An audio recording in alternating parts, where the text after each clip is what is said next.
Bien, José Manuel Puente nos acompaña. José Manuel, muchas gracias por estar con nosotros. Yo decía, bueno, ¿cómo nos ubicamos en el contexto? ¿Qué ha pasado en los últimos tiempos? ¿Por qué Venezuela está en tan severa crisis económica? ¿Y por qué lo que se vislumbra, algunos dicen que será peor?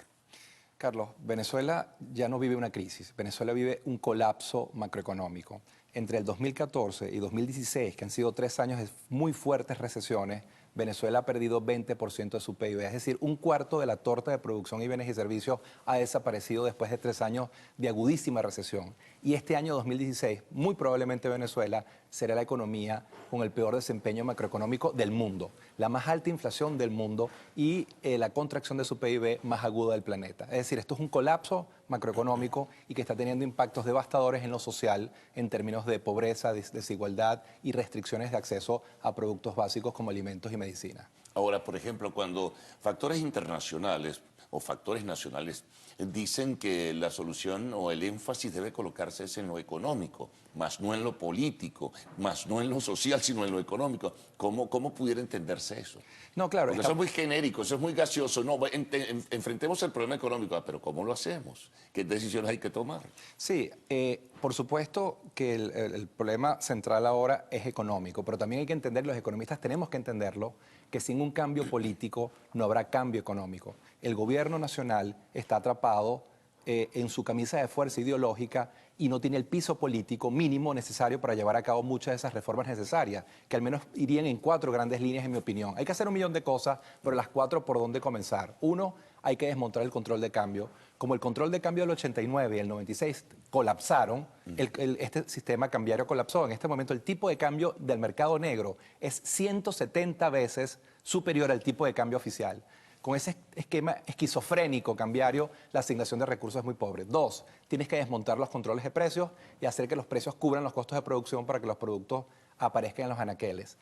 3, tienes que buscar ayuda internacional para fortalecer tu nivel de reservas y tener los dólares suficientes para hacer frente a tus pagos de deuda, pero además, fundamentalmente, tener la posibilidad de liquidar dólares para insumos, para la producción nacional y destrancar el esquema de contracción al que vive Venezuela. Y cuarto, y con esto cierro, Venezuela, dada la emergencia económica y social, requiere de un programa de emergencia de subsidios directos focalizados al 30-40% más humilde de la población para que tengan acceso a los alimentos y medicinas mínimas necesarias. Ahora, ¿tú crees que con el modelo ideológico que maneja el vértice del poder eso se puede hacer? Eso es muy difícil porque algunos asumen y se abrazan al concepto ideológico simplemente por la supervivencia. Otros de verdad creen en ello y otros no les queda más remedio sino mantenerse allí a ver qué es lo que pasa. Carlos, tu punto es clave. Este no es el colapso consecuencia de una caída de los precios del petróleo. Este es el colapso de un modelo. Lo que colapsó fue el modelo. La crisis, el colapso macroeconómico venezolano y se inicia en el primer trimestre del 2014, cuando los precios del petróleo todavía eran cercanos a los $100 el barril. Sí, sí. Es decir, esto comenzó mucho antes de la caída de los precios del petróleo, porque muchas veces nos quieren hacer ver que el culpable de todas nuestras desgracias, de la escasez, de la recesión, es la caída de los precios. Y es mentira. El colapso... Eso venía desde la época que aún el difunto no había desaparecido del escenario. Ya en el 2013, con Chávez en vida, la economía comienza a moderar su crecimiento y en el primer trimestre del 2014 cae en ciclo recesivo. Y desde 2014, el primer trimestre, no ha parado el ciclo recesivo. Ahora la caída de los precios del petróleo lo que hace es agudizar un ciclo recesivo, pero lo que colapsó fue un modelo de controles de precio, controles de cambio, controles de tasas de interés, un modelo que instrumentó de manera absurda expropiaciones que impactaron negativamente los flujos de inversión nacional privados e internacionales y hizo que la economía venezolana tenga hoy el peor desempeño de América Latina y este año probablemente del planeta. Ahora, en el discurso oficial se habla permanentemente de invitar al factor privado de la economía a que invierta. ¿Bajo qué condiciones? ¿Bajo qué seguridad jurídica? O que los factores internacionales, en este caso inversionistas, estarían dispuestos a venir a Venezuela. Pero eso es muy también genérico, no hay precisiones en ese sentido. ¿Qué inversionista internacional vendría a Venezuela en la crisis que se está viviendo? No solamente la crisis económica, que ya es una economía con la inflación más alta del mundo, con un ciclo recesivo muy agudo, es un contexto macroeconómico muy adverso para cualquier inversionista, pero además un lugar donde no se han respetado en los últimos 15 años los derechos de propiedad. Entonces ahorita los inversionistas están esperando al menos 3 cosas, y aquí soy muy claro. 1, están esperando un cambio político. Saben que esto no tiene reversión sin un cambio político. 2, quieren ver un nuevo gobierno que instrumente un nuevo programa de desarrollo, un nuevo programa de reconstrucción nacional que sea viable, sensato, y tres, que es lo más importante, que ese gobierno tenga larga vida. Es decir, que tenga la capacidad de generar acuerdos políticos y sociales que le permitan mantenerse en el poder a pesar de tener que instrumentar una serie de reformas que van a ser muy costosas, porque básicamente la revolución ha llevado a esta economía a un colapso y la reconstrucción es muy difícil, compleja, y ese gobierno tiene que tener la habilidad política para generar los consensos sociales y políticos para sobrevivir y tener larga vida. Ahora, tú hablas reciamente del colapso, pero ese colapso debe tener un fin, ¿no?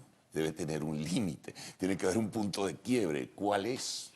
Carlos, lamentablemente... Porque todo indica que ya tenemos una orientación sobre cómo finaliza este año, pero muchos pronostican que el año próximo va a ser mucho peor. Carlos, las crisis, como siempre lo digo, no tienen piso ni techo. Y esto puede continuar indefinidamente mientras no haya un cambio en las opciones de política económica. Ya el 2016 es un hecho, es un año catastrófico en términos macroeconómicos. El 2017 también va a ser un año muy negativo. Para que el 17 fuera diferente al 16, tendrías que estar tomando en este último trimestre del año 16 algunas reformas mínimas que revirtieran los desequilibrios. No lo estás haciendo, por tanto el 17 lamentablemente será nuevamente un año de alta inflación, de recesión y se acumularán 4 años consecutivos de contracción económica. Ahora, el reflejo de todo ello, José Manuel, en lo social. Porque la crisis política está y está con mayor vigencia que nunca. No podemos tener claro hacia dónde va a ir esto en definitiva y si habrá alguna salida en este sentido. Pero eso tiene un reflejo en lo social. Lo social puede llevar incluso de por medio una explosión social. Claro. Y ahí es muy claro, todos estos desequilibrios macroeconómicos tienen consecuencias devastadoras sobre todos los venezolanos y especialmente sobre los más humildes. Para cierre del 2015, sin contar el 16, los niveles de pobreza totales del país son 73%. Son el nivel de pobreza más alto de toda la historia económica venezolana. El salario venezolano, lo que conversamos en el receso, es en este momento, junto a Cuba, el salario mínimo más bajo de América Latina. Países como Ecuador, países de ingresos medios, tienen salarios mínimos de $643 por mes. El salario mínimo venezolano, aún con Cestatic, en el mejor de los casos, son 40 o 50 dólares mensuales. Quiere decir que un 30, 40, 50% de los venezolanos viven hoy con $1 o $1.50 por día. Eso es pobreza extrema. Ahora, imagínate con el impacto inflacionario que se mantiene y que no hay ningún indicio ni alguna variable que apunte a que él se va a enfrentar de la manera debida. Sin lugar a dudas, hay cosas que no sabemos, pero hay cosas que sí sabemos. Al no tomar medidas en materia económica el gobierno en el año 2016, sin lugar a dudas, el 17 será también muy negativo y volveremos a tener alta inflación con recesión y los venezolanos seguirán teniendo impactos devastadores en lo social. Sin cambio político, Carlos, no hay cambio económico en Venezuela ni mejoría en los indicadores sociales. Ahora, eso es solamente formalidad entonces. Invito a un consejo de economía al sector privado. Algunos empresarios pues reciben algún beneficio o por lo menos están dispuestos a colaborar, pero ¿y el resto?